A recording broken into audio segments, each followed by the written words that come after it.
வணக்கம் மக்களே. இலக்கறி மரத்துலேருந்து அடத்து சுத்தம் பண்ணி வச்சுருக்கேன். இதில் ஒரு பொரியல் பண்ண போகிறோம்.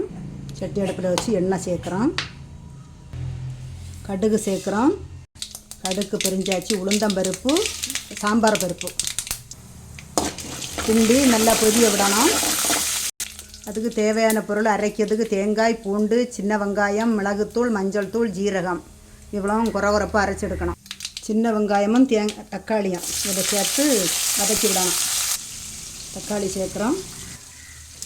இப்படி கொஞ்சம் நல்லா வெந்து வாரது வரை கிண்டி விடணும். கருங்க மிக்ஸி ஜாரில் மாற்றி அரைக்கி போகிறோம். இப்படி குறப்பாக அரைச்செடுக்கணும். அது வெந்தாச்சு. இலக்கறியை வாரி இதில் சேர்க்கணும்.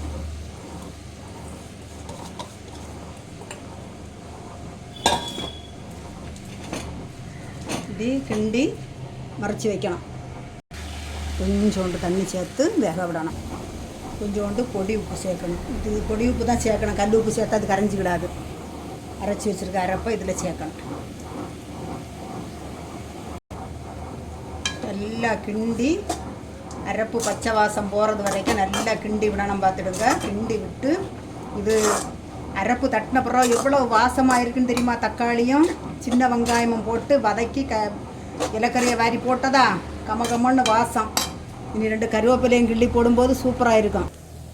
கருவேப்பிலையும் போட்டு நல்லா கிண்டி இறக்கியாச்சுன்னா இலக்கறி, முருங்கை இலக்கறி பொரியல் அருமையாக ரெடி ஆகிடுச்சு. இது பிடிச்சிருந்தா லைக் பண்ணுங்கள், ஷேர் பண்ணுங்கள், சப்ஸ்கிரைப் பண்ணுங்கள். இதுபோல் பண்ணி சாப்பிட்டுட்டு எப்படி இருக்குன்னு கமெண்ட் பாக்ஸில் சொல்லுங்கள். வணக்கம்.